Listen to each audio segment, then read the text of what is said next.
turabasuhuje tugiye kuganira ku ibaruramari rikozwe mu rurimi rw'ikinyarwanda kugira ngo abantu bose basobanukirwe ibikorwa mu ibaruramari. Birumvikana abacuruzi cyangwa se abandi bose barikeneye ntabwo bose bazi indimi z'amahanga, niyo mpamvu twahisemo kujya tubibashyirira mu kinyarwanda kugira ngo n'ababa babizi cyangwa se bazi izo ndimi z'amahanga ariko batarabisobanukiwe neza nabo babashe kubyumva byimbitse birushijeho. Ntimwibagirwe gukanda kuri subscribe, share cyangwa s'abonner na partage kugira ngo iki kiganiro kijye kibageraho kenshi ndetse kigere no ku bandi benshi bagikeneye. Ndi kumwe na mugenzi wanjye Patrick Uwineza. Iki kiganiro cyafatiwe muri studio za Energy Radio. Murakoze. Ubu noneho uyu munsi rero tugiye kureba indangashusho z'ibaruramari cyangwa se mu gifaransa bita les états financiers, nizo tugiye kureba n'ibisobanuro byazo.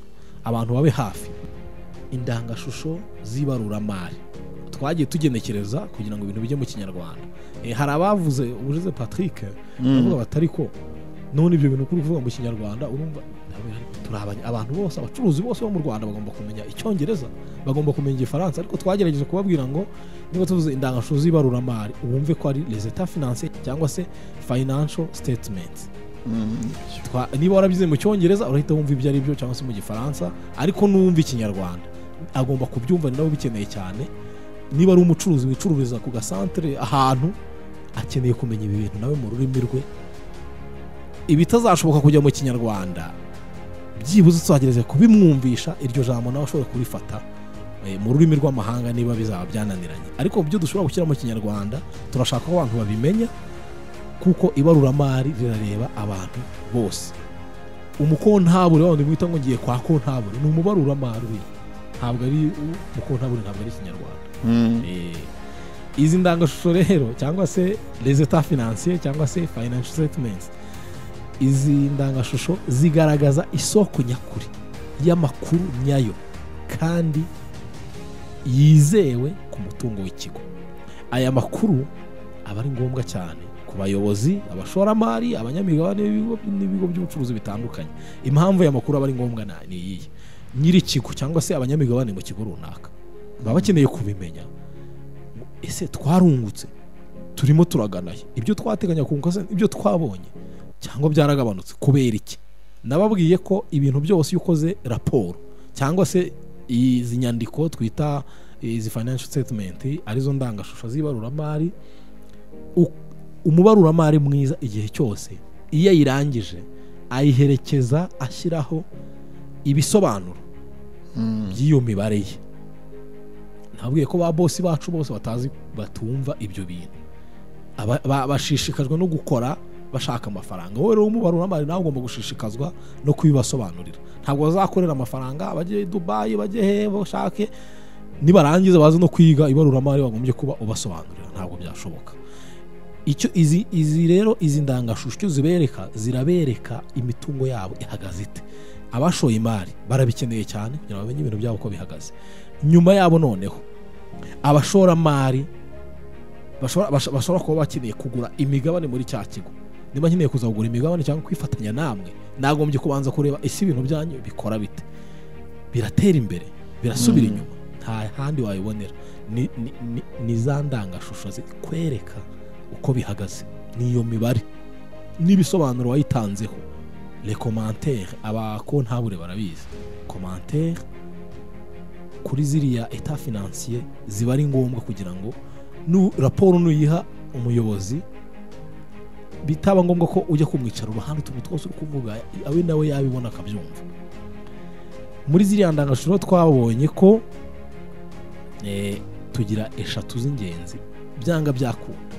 Umubaruramari wese bose aho uri hose nagukorera raporo umenye ko iyo raporo yaguhaye igomba kubigizwe n'ibi bintu bitatu: ifoto y'umutungo igomba kugaragaramo, konti y'inyungu, ifoto y'umutungo babandi batabyumva mu kinyarwanda nicyo bita bilan ku babizi mu gifaransa, abo mu cyongereza ni balance sheet.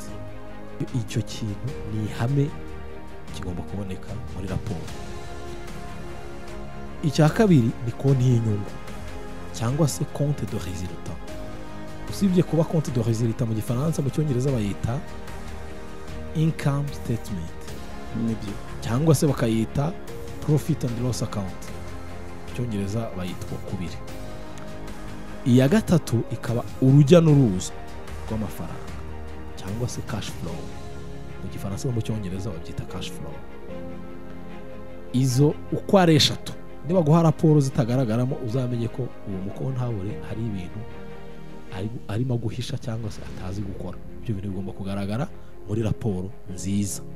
Impamvu yabyo rero tubisobanuye, ifoto y'umutungo ni imbonerahamwe igizwe n'ibice bibiri. Igice kimwe kigaragaza aho umutungo wakomotse, igice cya kabiri kikagaragaza icyo uwo mutungo wakoze. Noneho ya mbonerahamwe iraza igereranya aho umutungo wakomotse n'aho wagiye, turebe ese koko birahwanye. Nicyo ngicyo iyo foto y'umutungo igaragaza. Muri iyi foto y'umutungo rero cya gice twabonye cy'ibumoso kigizwe n'imitungo y'ikigo iramba ifatika n'imitungo iramba idafatika, tukagira n'imitungo itaramba, tukagira n'imitungo idafatika. Umuntu akibaza ati imitungo idafatika iramba ni gute umutungo waba urambuka butanafatika? Abantu bakibaza ngo ni ibiki. Ariko nabaha urugero muri iyo mbonerahamwe yacu. Ni ukuvuga ngo dufate nk'urugero amashimwe cyangwa se ibintu bita les trophées, bakukwita ukuntu. Uko kuntu bakwise ni ishimwe, ariko ntabwo wabifata. Iryo zina bakwise, uko kuntu bakwise, donc bakuzamuye mu cyiciro runaka. Ati tuguhaye wari uri ku nyenyeri ebyiri, tuguhaye inyenyeri enye. Urwo ni urwego wagiyemo. Urwo rwego wagiyemo ni nk'ishimwe, ni igihembo wahawe kuzamurwa muri urwo rwego. None se wabifata ibyo ngibyo? Ntabwo bishoboka, ntabwo bifatika. Ariko ni umutungo w'ikigo. Kuba wagiye muri uru rwego birazamura agaciro k'ikigo, bihabwa agaciro. Tuvuge tujya tubona nko ku mahoteli, ukabona ngo hoteli ngo ifite inyenyeri, ngo bayihaye inyenyeri 3, ngo bayihaye inyenyeri 2, indi ngo ntago babashije kuyiha inyenyeri, indi ngo bayihaye inyenyeri 5. Agaciro k'iyo hoteli kaba kaza. Kumva umuhanzi ngo yatwaye, ngo bamuhaye igikombe, ishimwe.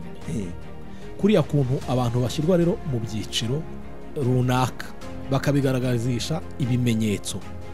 Ntabwo ibyo bimenyetso mu by'ukuri ntabwo kiriya gikombe baguhaye ari cyo kiguze ukishyize ku isoko. Urugero, ikipe ejo bundi yarakinnye, urugero ikipe niba ikinnye bayihaye kiriya gikombe gusa, gishobora kuba cyaguzwe n'ibihumbi bitageze ku 100, ariko cyo ubwacyo agaciro gifite niko tureba. Ntabwo tureba agaciro ko ku isoko. Kwa kuntu wazamuwe mu ntera rero, niba wari umuntu wari ku rwego runaka bakuzamura mu ntera, kuzamuka mu ntera hari uburyo babibara. Abizi Ibaruramari, iyo tugiye mu bucuruzi muri ibi by'imigabane, ikigo tuvuge niba mfite uruganda rumaze imyaka 10 rwarubatse izina, imigabane yarwo izaba ihenze ku bantu bashaka kuyigura. Niba narubatse izina abantu bose bakeneye kugura ibintu byanjye, nushaka kwifatanya nanjye bizaguhenda, kubera ko ibintu byanjye abantu bose babizi bakunda kubigura. Ni ukuvuga ngo icyo kintu cyitwa kubaka izina, icyo kintu nacyo kigira agaciro. Ibyo twita goodwill. Ari inzoga uzajya kubona ngo inzoga yatsindiye ibihembo ibi n'ibi. Biriya bintu bituma agaciro kaba kazamuka. Biriya bintu rero bihabwa agaciro mu mafaranga. Twabonye ko Ibaruramari ribara mu mafaranga. Niyo mpamvu nababwiye ngo amashimwe cyangwa se les trophées, ibyo bihembo bibarwa mu mafaranga ariko ntibiba bifatika. Ikindi, izina ry'ikigo abantu bashobora gukenera kurikoresha. Izina ntabwo rifatika. Kugira ngo abantu bakoreshe izina ryawe, niba wumva uri ikigo gikomeye, izina ryawe noneho kugira ngo abantu baryiyitirire bagire ikintu bakora, izina ryawe ushaka wariha agaciro. Umuntu ushaka kurikoreshaho akishyura, iryo izina warifata se? Ubu ni umutungo uramba. Ikindi, murandasi, connection. Ba bantu bajya ku murenge babwira ngo connection yabuze, connection yabaye nkeya, mu kigo cyawe ufitemo connection n'ahanga ibi byose kugira ngo begereho connection irakenewe ya internet. Connection ni umutungo uramba ariko udafatika. Hano bishyura connection buri kwezi. Ikintu bishyura ubabaje uti ikintu mwishyuye kiri hehe ntago bakikwereka. Abantu babyumve ku matelefone yanyu yuguze connection yuguze amamega sama mega siko bavuga yuguze amamega wayakubaza wayerekana hehe aho umuntu akubwiye ati nzanira yo mamega wayamuha mu ntoki ntafatika ariko urayafite mu kigo rero gikoresha internet mu buryo burambye ni umutungo uramba ariko udafatika. Ahangaha abantu bibuke ko turi muri rwa ruhande rwa yambonera hamwe bw'umutungo w'ikigo. Uruhande rw'ibumoso umutungo w'ikigo. Noneho mu mitungo iramba tukagira noneho imitungo iramba ifatika. Imitungo iramba ifatika nababwira ko ahangaha mu gutondeka iyi mitungo muri uru ruhande rw'ibumoso itondekwa ukurikije uburambe bwayo. Iramba cyane niyo uheraho ugenda umanuka ukurikije uko ikoreshwa uko ishira kuba washyizwe mu cyiciro runaka bizaguma aho ngaho n'iki cyiciro uzakivaho keretse niba guhana bakakikuvanamo ariko uzakigumamo. Ntabwo imvura yagwa ngo ibitembane, ntabwo inkuba yakubita ngo ikubite icyiciro bagushyizemo, bizaguma aho ngaho. Noneho imitungo iramba ifatika, ibya mbere duhera ku butaka. Amazu yubatswe ukava ku mazu ukajya ku bibanza ukajya noneho kuri bwa butaka cyangwa se ibibanza kuko urumva deja inzu izavaho ariko ishobora guhirima akasigara bwa butaka. Urumva noneho tukajya ku ibikoresho byo mu biro, tukajya ku binyabiziga, tukajya ku mamashini. Imashini urayigura ikaba ishobora gukora umwaka umwe ikaba irashaje ukayigurisha ukagura indi. Urumva bigenda bikurikiza uburambe. Imodoka kugira ngo isaze ntabwo imodoka yasaza mbere y'imashini keretse ihirimye na accident, ariko imashini kubera imashini ntabwo yaramba nkuko imodoka yaramba imashini urimo gukoresha. Tubitondeka rero dukurikije uko bisaza. Noneho imitungo itaramba, tuvuye ku mitungo iramba, twabonye ko iramba irimo ibyiciro bibiri, iramba idafatika n'iramba ifatika. Noneho tujye ku mitungo itaramba. Hari itaramba, yego, imitungo itaramba tujye muri stock, ibintu twahubitse biri mu bubiko, ibintu biri mu bubiko ntunyemeze kuzabika ibintu umwaka. None se tuvuga ko umucuruzi ukaba waranguye ibishyimbo biri mu bubiko, none se wavuga ngo nzabimazamo umwaka kandi wabizaniye kugira ngo nawe ugize Imana bivamo vuba. Ubu abacuruzi beza wenda tunabikomozeho, abacuruzi beza ntabwo bagishaka stock nini. Nabasobanuriye ko stock ntabwo ari inzu, stock ni ibiri muri yanzu. Abantu baje babyumva. Iyo uvuze ngo ngiye muri stock utazajya wumva ko winjiye mu inzu ariyo stock. Oya, stock ni ibintu washyizemo, ibintu ubishyiramo wifuza ko bihita bikoreshwa vuba vuba bikava aho ngaho ukarangura ibindi. Ibyo ngibyo igiye mu mitungo itaramba usanga ari byo bipfa gukanyakanya. Noneho imyenda y'igihe gito dufitiwe, umuntu turimo amafaranga cyangwa se ntabwo dukopa mu gihe cy'ukwezi. Iyo umuntu aje kwikopesha aba agomba kuyazana nk'ejo cyangwa ejo bundi. Ntabwo waba uri umucuruzi ngo ugurize abantu ngo mugende muyaherane, keretse ntabwo uri banki ukeneye kuyakoresha nawe. Na banki ntiyakwifuza ko bayaherana. Banki nayo muba mufitanye amasezerano y'igihe uzayamarana. Noneho tujye kureba tukajya ku mafaranga dufite mu mabanki. Amafaranga dufite mu mabanki nayo ntabwo aramba, kuko iyo dukeneye gukoresha amafaranga niho duhita twirukira vuba vuba buri kanya tuba dukoraho. Aho ikoranabuhanga riziye ujya kuri telefone uhita transfera kuri mobile money, woherereza umuntu uhaha ugira ute. Amafaranga kuri konti nayo ntabwo ari mu bintu tuba tugomba twavuga ngo ni amafaranga aramba, ntabwo ari mu mitungo iramba. Noneho amafaranga agenda vuba twoherwa n'aho agiye ni amafaranga ari mu isanduku muri kesi cyangwa se amakashi. Ayo rwose niba uyafite no mu ikofi wayabyukanye sinzi nimba urayatahana uko wayajyanye. Aho ngaho rero twari turi ku cyiciro cy'imitungo. Noneho hano ku mutungo w'ikigo abantu bumve nitujya gukora, twabonye ko ifoto y'umutungo ni balance sheet cyangwa se bilan. Uru ruhande tuvuga rw'umutungo w'ikigo niho tuvuga ngo ni active mu gifaransa cyangwa se asset mu cyongereza. Noneho reka tujye ku ruhande rundi ni inkomoko y'umutungo. Yego. Niho tuvuga ngo ni passive cyangwa se liabilities mu cyongereza. Ahangaha dusangamo ibintu bitari byinshi. Dusangamo igishoro, amafaranga igishoro bwite, amafaranga yawe kiriya bita ngo ni equity. Hari amafaranga yawe wafashe uragenda urambika hari ugiye kuyakoresha. Capital, ibigize capital turasangamo icyo ngicyo cya equity. Noneho dushobora kuba hari inyungu twabonye mu mwaka ushize, iyo nayo irahitiza hariya, kuko iyo nyungu twayishoye kugira ngo nawe ikore izikurikira capital yacu. Tukaza tukajya noneho tukajya mu myenda. Imyenda dufite imyenda y'igihe kirekire, tukagira imyenda y'igihe kigufi. Noneho imyenda ikigo cyacu kibereyemo abacuruzi abadukopye. Yego. Noneho dushobora kugira noneho indi myenda itandukanye tubereyemo usibye n'abadukopye. Dushobora kuguza ku muntu utari banke, atari n'umuntu wadukopye. Dushobora kugirira imyenda umuntu ku giti cye, cyangwa se umukozi umuyobozi w'ikigo akaguriza ikigo. Iyo ni imyenda yindi itandukanye. Mbese imyenda yose ubundi muri ruriya ruhande inkomoko y'umutungo cyangwa se passive cyangwa liabilities. Icyo dusangamo ibintu bijyanye n'igishoro. Igishoro kiba kirimo capital, kirimo capital twabonye, amafaranga twashoye. Ashobora kuba arimo abantu bafatanyije imigabane yabo, cyangwa se amafaranga yanjye bwite nafashe ntereka hariya, cyangwa se akiyongeraho amafaranga twungutse umwaka ushize. Ibyo byose biraza bibe amafaranga tugiye gushora, akaba ari yazavamo bya bintu tumaze kuvuga byo mu ruhande rw'ibumoso, umutungo.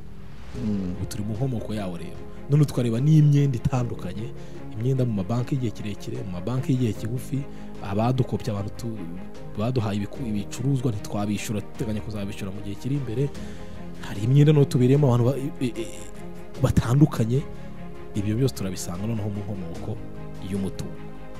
Noneho tukaba dusabwa guteranya izi mpande zombi, buri ruhande ruteranya ukwarwo n'urundi ukaruteranya ukwarwo. Icyo turabona, ibyo tubona hasi bigomba kuba bingana kugira ngo tubone inganyagaciro y'ifoto y'umutungo. Inganyagaciro y'ifoto y'umutungo ni ukuvuga ngo umutungo ugomba kuba ungana n'inkomoko. Twebwe formule yacu mu Kinyarwanda dufite u ingana na i. U y'umutungo na i ivuga inkomoko. Izo nyuguti zigomba kuba zingana. Zitaba zingana ukaburakisha. Ni ukuvuga ngo rero birashoboka ko iyo turimo gukora iyi foto y'umutungo, iyo twakoze neza tujya tukabona imitungo ya u twavuze y'ibumoso. Ushobora kujya kubona u iruta i. Umutungo iyo twakoze neza, umutungo w'ikigo uza uruta inkomoko yawo. Twakoze neza, twarashoye, twarungutse. Icyo gihe icyo turi bukore ni igiki? Turafata u ariyo umutungo dukuremo i. Icyo tubonye kiraba ari inyungu. Cya kintu turagitwara tujye kugiteranya muri i kugira ngo hasi bingane. Abantu nizere ko babyumva neza. Turafata umutungo, niba umutungo uruhande rw'umutungo turateranyije urubaye rwinshi cyane, kubera ko ibyo twashoye wenda byabyaye byinshi bifite agaciro kari hejuru cyane, birashoboka. Icyo gihe turafata umutungo, igiteranyo cy'umutungo cyose dukuremo inkomoko yawo. Noneho icyo tubonye tucyongere muri wa mutungo, muri ya nkomoko y'umutungo. Nitugishyiramo turateranya, duteranya hasi birahita bingana. None tugira inkomoko y'umutungo ikaba ibaye nini. Ibyo twavanyemo ku ruhande rw'umutungo ugasanga bibaye bike, urumva yanganya agaciro ntibonetse. Yego. Automatically ako kanya uhite wumva ko umaze guhomba, hari igihombo. Urahita ufata noneho ya nkomoko ukuremo, uravuga ngo ni i, ukuramo u. Icyo ubona uraza kucyongera mu mutungo ariko cyitwa igihombo, nubwo uracyongeramo ubiteranye kugira ngo hasi imbonerahamwe yawe yafoto y'umutungo yawe igire active na passive bingana. Ariko abantu bumve twigeze kuvuga ngo twigeze gusobanura ifoto y'umutungo twayivuzeho. Nuvuga ngo ifoto y'umutungo niyo itwereka neza inyungu. Ibi ngibi ni kugira ngo tubone uko dukora ya nganyagaciro y'ifoto y'umutungo. Nibyo urumva uko tugenda muri ibi bintu ni ibintu bisaba ko abadukurikiye muri aka kanya mugenda mukurikira intambwe ku yindi. Ibi bintu abantu benshi babyumva nk'ibintu biviyo, ariko mu gihe tugezemo Theogene, mu gihe tugezemo ibi ni ibintu by'ingenzi cyane ku muntu wese uzi ko ari mu bucuruzi. Niba atanabikora amenye ko ibintu bye aho birimo kwerekera nawe ntabwo ahazi. Ni wa wundi utazi yacyo, aho ageze hose agira ngo akongera ahantu avuga ati nungutse kubera ko yifuzaga kunguka. Ashobora kubona afite amafaranga mu mufuka, yabona afite amafaranga mu mufuka akaba ati gura nungutse, nyamara ukaba uyafite nyamara waranahombye. Uyu arimo aragenda rero nk'umuntu wasomye agatama kenshi. Umuntu wasomye agatama kenshi niwe utaha. Muzi ko hari abantu asoma akantu agasoma yagira mu nzira hananiriwe akiryamira aho ngaho. Ese cyangwa ati ndinaniriwe akiruhukira kagira ngo yageze mu rugo, akagira ngo yagezeyo. Ariko umuntu ushobora gukurikirana izi ntambwe zose ko turimo kubisobanura abantu babyumve neza. Niyo mpamvu ujya kubona nkunda kubivuga ukabona umuntu afite iduka nyamunini ibintu biruzuye, wajya kumva ngo yahombye. Abantu batangira ahombye atese ibintu afite ibiki n'ibiki. Ese ibyo bintu afite n'ibyo ibyo yashoyemo byo murabizi yahombye. Niba ibintu utabikora neza ku itariki 31 z'ukwa gatatu ushobora kuba usora make wagombye gusora menshi, cyangwa se ushobora kuba usora menshi. Umukontable cyangwa se umubaruramari mwiza ntabwo akontabilize, ntabwo ashyira mu bitabo amagambo ya boss. Ibyo bintu narabibabwiye. Iyo ushyizemo amagambo ya boss, iyo bihindutse birakugarukira, arakubwira ati ni wowe wabyisha. Ibintu byose umubaruramari arabarura ibintu biri mu nyandiko. Za nyandiko akaba arizo twavuze ngo ni supporting documents cyangwa se pièce justificative. Ibyo bintu twarabisobanuye. Niba ntazo ufite umenye ko uri mu Kigali.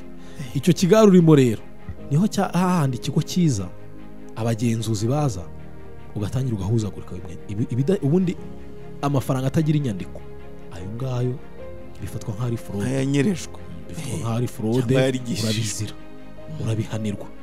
Ni ukuvuga ngo rero ba boss nyaboneka kubwira umubaruramari wawe ngo andika gutya nakoresheje aya ngaya, none se umunsi umwe nakubwira ati warayakoresheje warabyibagiwe, cyangwa se ikigo cy'abagenzuzi ni cyiza cyangwa se cy'imisoro we azerekana ikizavuga ko wamubwiye se.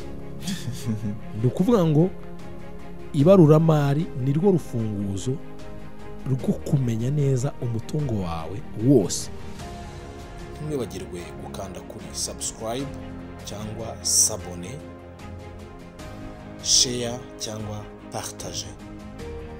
Murakoze.